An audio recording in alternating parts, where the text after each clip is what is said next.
Hallo zusammen! Du möchtest das erste Mal den Jakobsweg gehen und hast noch viele Fragen? Dann ist das Video vielleicht genau das Richtige für dich.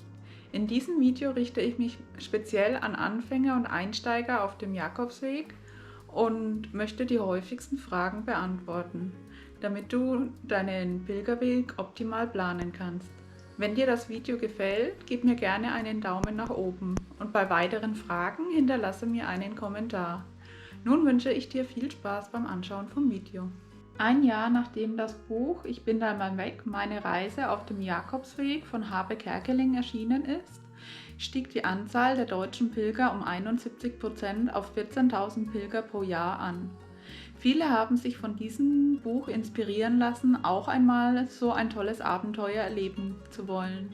Und mir ging es ähnlich. Ich habe schon lange davon geträumt, nach Santiago de Compostela zu pilgern. Und letztes Jahr ist mein Traum wahr geworden.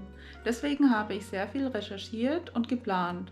Am liebsten würde ich sogar einmal von Deutschland den kompletten Weg gehen. Aber das ist ziemlich kosten- und zeitintensiv. Deswegen schiebe ich es noch vor mir her. Was macht das Pilgern auf den Jakobswegen in Spanien so besonders?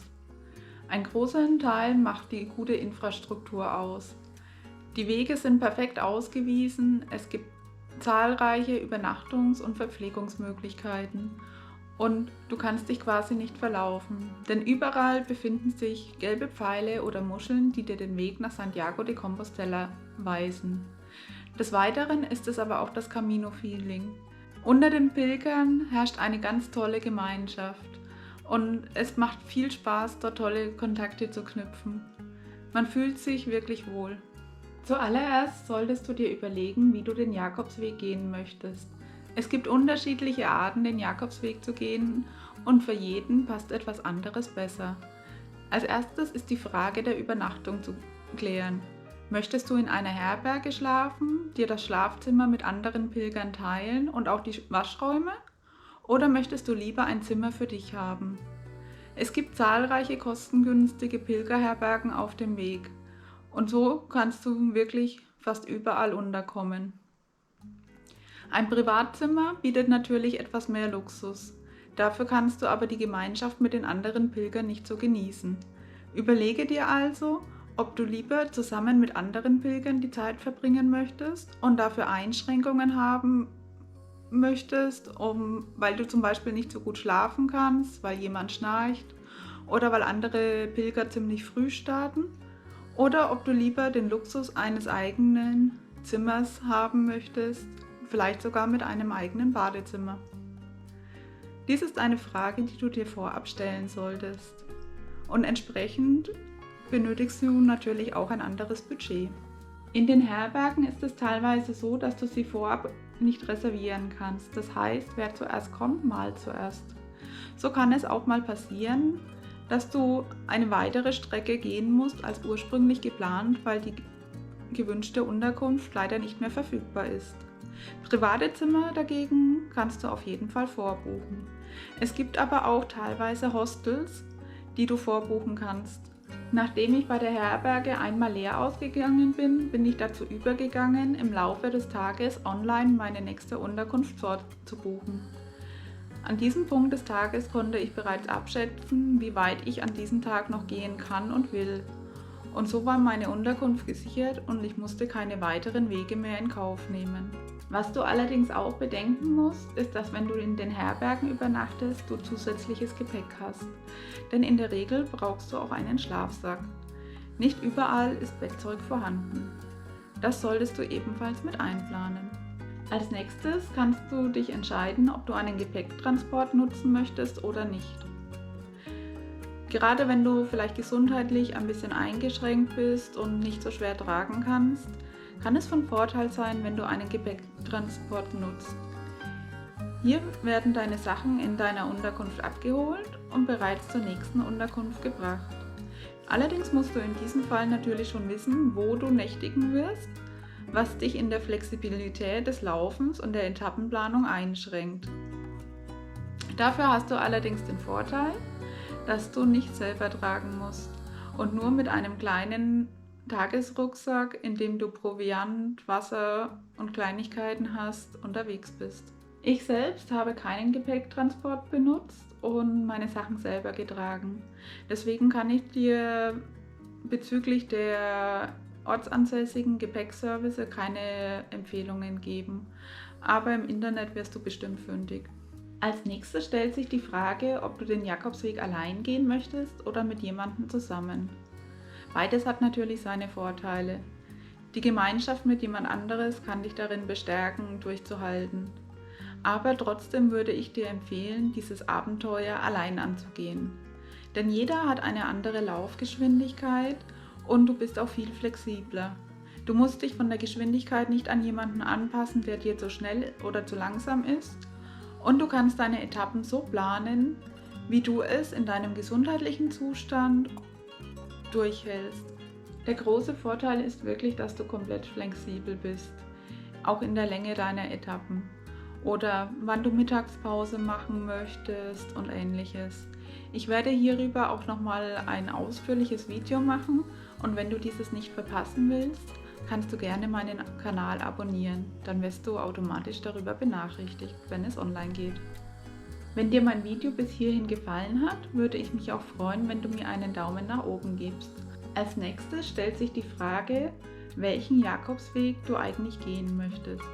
Es gibt unzählige Jakobswege, die durch ganz Europa verlaufen und nach Santiago de Compostela führen.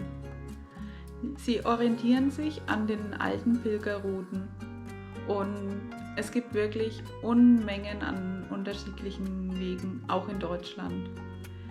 Von der Infrastruktur her würde ich dir jedoch einen der spanischen Wege empfehlen, da sie am besten ausgebaut sind. Dort sind sowohl Herbergen als auch Verpflegungsmöglichkeiten am Wegesrand. In Deutschland ist es teilweise etwas schwieriger, gerade mit der Unterkunftssuche. Die Auswahl deines Jakobswegs kannst du auch von der Dauer, die du zur Verfügung hast und deiner Kondition abhängig machen. Es gibt nämlich unterschiedliche Schwierigkeitslevel, die ich dir nachfolgend noch einmal genauer erläutere. Der Camino Portugues, auch portugiesischer Jakobsweg genannt, ist besonders für Einsteiger gut geeignet, denn hier hast du gerade in den ersten Abschnitten kaum Höhenmeter zu überwinden. Er startet in Porto, Portugal und endet natürlich in Santiago de Compostela. Es gibt hier zwei Varianten des Weges. Einer führt direkt an der Küste entlang und der andere läuft im Landesinneren. Ich bin letztes Jahr den Camino Portugues de la Costa, also an der Küste entlang gegangen und es war ein traumhaftes Erlebnis. Ich kann es wirklich empfehlen. Und wenn du Lust hast, kannst du gerne meine Kurzvideos mit den einzelnen Tagesetappen anschauen. Der Camino Portugues ist der zweitbeliebteste Pilgerweg und ca. 16,4% aller Pilger gehen diesen Weg. Je nachdem, welche Variante du wählst, ist er zwischen 280 an der Küste entlang oder 240 Kilometer lang. Durch die kurze Etappenlänge brauchst du für den Camino Portugues nur ca. 2 Wochen und somit ist er auch gut in einem normalen Urlaub machbar. Der Camino Frances ist der klassische Jakobsweg und auch der beliebteste. Ca. 65% aller Pilger gehen diesen Weg. Er hat eine Länge von 800 Kilometern und startet in Frankreich in Saint-Jean-Pied-de-Port und führt über die Pyrenäen nach Spanien. Gerade die erste Etappe verlangt den Pilgern einiges ab, weshalb ein gewisses Fitnesslevel vorhanden sein sollte, denn diese Etappe ist wirklich hart mit vielen Höhenmetern. Der große Vorteil dieses Weges ist, dass er aufgrund seiner Beliebtheit eine sehr große Infrastruktur hat. Und sowohl unterkunftsmäßig, auch von der Verpflegung ist wirklich alles vorhanden und du kannst deine Etappen ziemlich frei planen, weil du wirklich alle paar Kilometer eine Unterkunft hast. Um den kompletten Weg am Stück zu gehen, brauchst du allerdings ca. 5 Wochen Urlaub, was nicht für jedermann möglich ist. Du hast aber auch die Möglichkeit, diesen langen Weg in Teilabschnitten zu gehen. Des Weiteren besteht auch noch die Möglichkeit, den Camino del Norte zu gehen. Er führt entlang an der Nordküste Spaniens und startet in Irún. Die Länge dieses Weges beläuft sich auf 840 Kilometer, weshalb du zwischen 5 und 6 Wochen brauchen wirst, um diesen zu gehen. Dieser Weg weist allerdings einige Schwierigkeiten auf und ist nur für erfahrene Wanderer und Leute mit einem guten Fitnesslevel zu gehen, denn er hat sehr viele Höhenmeter. Dafür wirst du mit atemberaubenden Ausblicken über die traumhafte Küste im Norden von Spaniens belohnt. Es lohnt sich bestimmt, diese Strapazen auf sich zu nehmen, aber man muss natürlich fit genug dafür sein. Eines Tages möchte ich diesen Camino auf jeden Fall gehen. Diesen Weg gehen übrigens ca. 6% aller Pilger. Es gibt noch weitere Jakobswege in Spanien, die allerdings nicht so oft begangen werden. Zu erwähnen sind hier der Camino Inglés, der Camino Primitivo und die Via de la Plata. Als Pilgeranfänger fragst du dich jetzt wahrscheinlich, wie fit muss ich sein, um so eine lange Strecke zu laufen? Und bin ich fit genug? Die gute Nachricht auf diese Frage ist, den Jakobsweg kann jeder gehen, der ein durchschnittliches Fitnesslevel hat. Du brauchst dafür kein Athlet sein, sondern es reicht eine durchschnittliche Kondition aus. Natürlich kannst du vorab ein bisschen trainieren und mit Rucksack wandern gehen, um dein Fitnesslevel zu steigern. Aber der Camino selbst ist auch der beste Fitnesstrainer. Du wirst merken, wenn du ein paar Tage unterwegs bist, dass du immer ein bisschen fitter wirst. Schmerzen gehören aber trotzdem dazu. Die bleiben nicht aus. Gerade an den ersten Tagen kann der Rücken schmerzen durch das Gewicht des Rucksacks oder auch die Füße. Das ist ganz normal, wird aber mit der Zeit ziemlich schnell besser. Wenn du dir dennoch unsicher bist, ob dir das Pilgern liegt, kannst du auch einen Testlauf in Deutschland machen. Es gibt ja viele Jakobswege in Deutschland und da kannst du mal ein paar Tage Testpilgern gehen. Empfohlene Routen sind hier die Via Baltica von Usedom nach Bremen, die Bonifatiusroute von Mainz nach Fulda, der Jakobsweg München von Lindau mit der Variante nach Bregenz oder der Mosel-Camino von Koblenz nach Trier. All diese Caminos weisen sehr schöne Etappen aus und sind auch recht gut ausgebaut. Die nächste wichtige Frage für die Planung vom Camino ist die Länge der Etappen. Ich kann dir empfehlen, langsam zu starten und deinen Körper langsam an die Belastungen zu gewöhnen. Stück für Stück wirst du dann fitter und kannst weitere Strecken in Kauf nehmen. Selbst als erfahrener Wanderer, der 30 Kilometer am Tag gehen kann, sollte nicht unterschätzen, dass er diese Leistung vielleicht nicht mehrere Tage hintereinander abrufen kann. Deswegen solltest du auf deinen Körper hören und deine Grenzen nicht überschreiten. Gerade auf den beliebten Routen in Spanien ist das auch mit der Etappenlänge überhaupt kein Problem, denn meistens gibt es alle paar Kilometer eine Unterkunft und du kannst deine Etappenlänge wirklich sehr variabel gestalten. Höre also auf dein Bauchgefühl bzw. auf deinen Körper und überfordere dich nicht. Als nächstes stellt sich natürlich die Frage nach der richtigen Ausrüstung. Wenn du einen Gepäcktransport wählst, brauchst du dir darüber keine großen Gedanken machen, denn dein Gepäck wird sicher von A nach B gebracht und du musst es nicht selber tragen. Dir reicht ein kleiner Tagesrucksack mit deiner Verpflegung und einem Reiseführer. Wenn du jedoch dein Gepäck selber trägst, solltest du bedenken, dass wirklich jedes Gramm zählt. Du solltest so leicht wie möglich packen, um deinen Körper nicht zusätzliche Strapazen durch das schwere Gepäck aufzuhalsen. Ich werde auch noch ein ausführliches Video mit einer Packliste machen.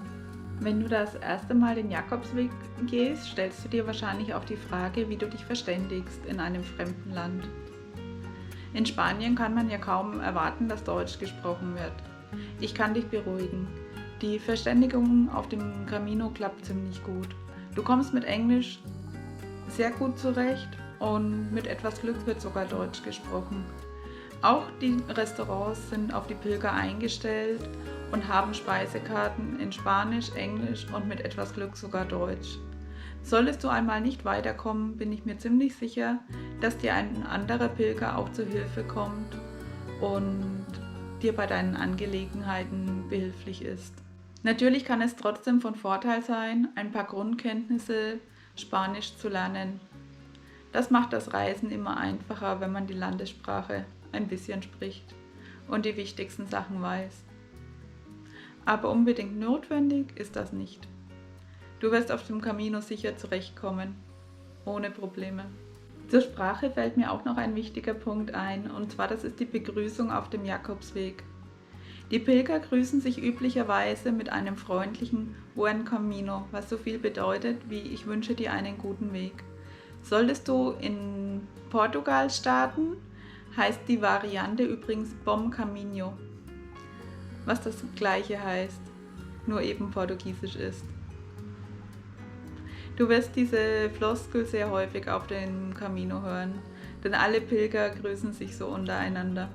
Als Anfänger auf dem Jakobsweg stellt sich natürlich auch die Frage, wann die beste Reisezeit ist. Berücksichtigen solltest du auf jeden Fall die Dauer deines Caminos, da je nach Art des Caminos, den du wählst, kann er ja über mehrere Wochen dauern. Und das solltest du auf jeden Fall berücksichtigen.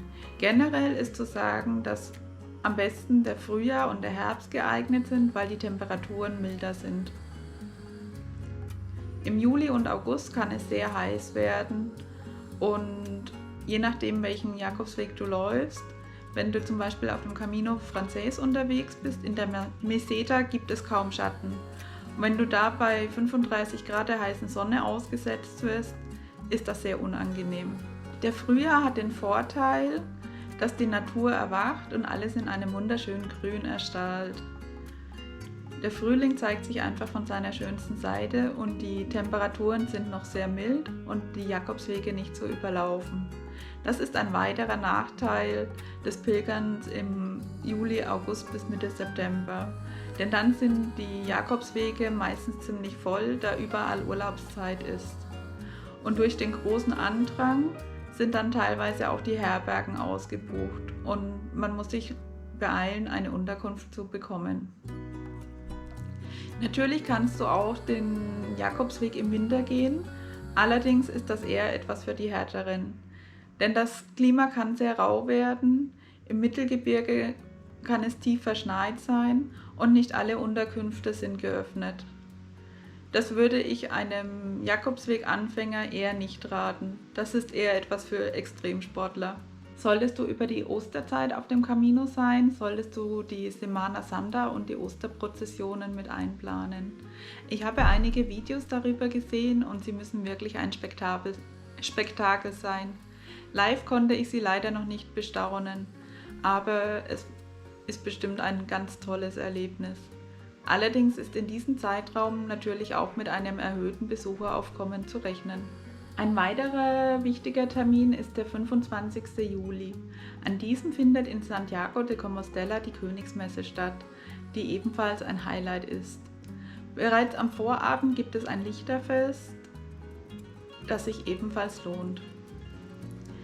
Wenn du an diesen Tagen in Santiago de Compostela bist, musst du deine Unterkunft jedoch rechtzeitig buchen, da sie ebenfalls sehr schnell ausgebucht sein wird und es schwer ist, an ein günstiges Bett zu kommen. Welche Herausforderungen können dich sonst noch auf dem Camino erwarten? Eine große Herausforderung kann es neben den erwähnten hohen Temperaturen in den Sommermonaten auch sein, wenn du tagelang Regen hast. Einen Tag Regen steckt man locker weg, aber mehrere Tage hintereinander ist wirklich kräftezehrend. Aus diesem Grund kann ich dir wirklich empfehlen, dir einen Regenponcho zu besorgen, der auch deinen Rucksack mitschützt. Des Weiteren hast du durch den Regenponcho den Vorteil, dass dir das Regenwasser nicht in den Nacken läuft und was sehr unschön sein kann. Ganz wichtig auf dem Jakobsweg ist, dass du dir selbst vertraust und nicht den Mut verlierst. Jeder hat einmal einen schlechten Tag und auch auf dem Camino wirst du deine Durchhänger haben. Sei es durch Blasen und schmerzende Füße, der Rucksack, der sich bleischwer anfühlt, der Muskelkater oder was auch immer. Das alles geht vorbei und der nächste Tag ist meist schon besser. Ich hatte bei mir auf dem Camino Portugues auch mal einen Durchhänger. Und zwar hatte ich vergessen, die Wäsche am Abend abzuhängen und es hat nachts geregnet. Meine Wäsche war am Morgen klatschnass und mein Rucksack dadurch viel schwerer und es hat weiter geregnet. Ich habe mich durch den Tag gekämpft, irgendwann auch nasse Füße und Socken, weil meine Schuhe nicht richtig wasserdicht waren, und bin dann irgendwann in meiner Unterkunft angekommen mit aufgeweichten Füßen. Ich habe dann meine Blasen versorgt, indem ich sie aufgestochen habe. Doch dadurch, dass sie so aufgeweicht waren, ist das Wasser über Nacht nicht richtig abgelaufen und sie waren am nächsten Morgen immer noch prall gefüllt. Des Weiteren ist meine Wäsche durch die hohe Luftfeuchtigkeit weiterhin nicht getrocknet und ich musste sie wieder mit mir rumtragen. Es war ein sehr harter Tag. Ich hätte nicht gedacht, dass ich auch nur 3 Kilometer schaffe. Aber nachdem ich meine Blasen mit Blasenpflaster versorgt hatte, habe ich tatsächlich mein Tagesziel von 20 Kilometern erreicht und bin gut bei der gewünschten Unterkunft angekommen. Und dann kam die große Enttäuschung. Die Unterkunft war bereits ausgebucht. Was sollte ich jetzt tun? Glücklicherweise gab es im Ort noch ein Privatzimmer, das ich dann gebucht habe. Und der Abend wurde dann noch schön, weil ich gemeinsam mit anderen Pilgern zusammensaß bei einem leckeren Essen und einem Gläschen Wein. Es gibt immer mal Durchhänger, aber das geht vorbei. Und auf der anderen Seite bist du dann auch wirklich stolz, wenn du so einen Tag geschafft hast, deinen körperlichen Schmerz überwunden hast und allein mit Willenskraft und Durchhaltevermögen einen weiteren Tag auf dem Camino erfolgreich gemeistert hast. Also ich war zumindest super stolz auf mich. Und du wirst es bestimmt auch sein. Der wichtigste Tipp, den ich dir geben kann: erlebe dein Abenteuer Jakobsweg und lass dich einfach treiben. Plane nicht zu viel vorab, sondern entscheide spontan, wie weit du gehen willst. Ich habe mir immer am Vorabend meine Optionen angeschaut und mich dann am nächsten Tag im Laufe des Tages entschieden, wie weit mich meine Füße tragen sollen. Lass dich einfach drauf ein. Es ist ein tolles Erlebnis, einfach mal in den Tag hineinzuleben und sich treiben zu lassen. Du wirst auf dem Weg tolle Bekanntschaften aus der ganzen Welt schließen. Und manchmal kommt man dann auch zu einem gemeinsamen Abendessen zusammen und tauscht seine Erfahrungen und Erlebnisse auf dem Camino aus. Auf dem Camino herrscht eine ganz tolle Gemeinschaft und die Menschen sind sehr kontaktfreudig und aufgeschlossen. Und es macht einfach Spaß, ein Teil von dieser Gemeinschaft zu sein und sich treiben zu lassen und inspirieren zu lassen. Deswegen mach deinen Jakobsweg so, wie du ihn machen möchtest, entscheide spontan und sei offen für Neues. Jetzt frage ich dich, wann startest du deinen ersten Camino und welchen Weg wirst du gehen? Hinterlasse mir dazu gerne einen Kommentar. Natürlich beantworte ich auch deine Fragen sehr gerne. Wenn dir mein Video gefallen hat, würde ich mich freuen, wenn du mir einen Daumen nach oben gibst oder mir auch einen lieben Kommentar da lässt und meinen Kanal abonnierst. Ich werde noch weitere interessante Videos über die Planung und das Reisen auf dem Jakobsweg veröffentlichen, um dir deine Planung zu vereinfachen. Nun wünsche ich dir noch einen schönen Tag, liebe Grüße und bis bald. Ciao! Ach ja, ich habe noch was vergessen. Und zwar, als mich das Camino-Fieber gepackt hat, habe ich alle möglichen Erfahrungsberichte gelesen, die von Leuten handeln, die den Jakobsweg meistens von Deutschland aus selbst gegangen sind. Ich fand diese Erlebnisse total toll zu verfolgen und es hat mir richtig Spaß gemacht, sie zu begleiten und selbst von dem Abenteuer Jakobsweg zu träumen. Vielleicht geht es dir ja genauso und aus diesem Grund verlinke ich dir ein paar Bücher und Filme, bei denen du das Camino-Feeling so richtig ausleben kannst und von deinem eigenen Camino träumen kannst.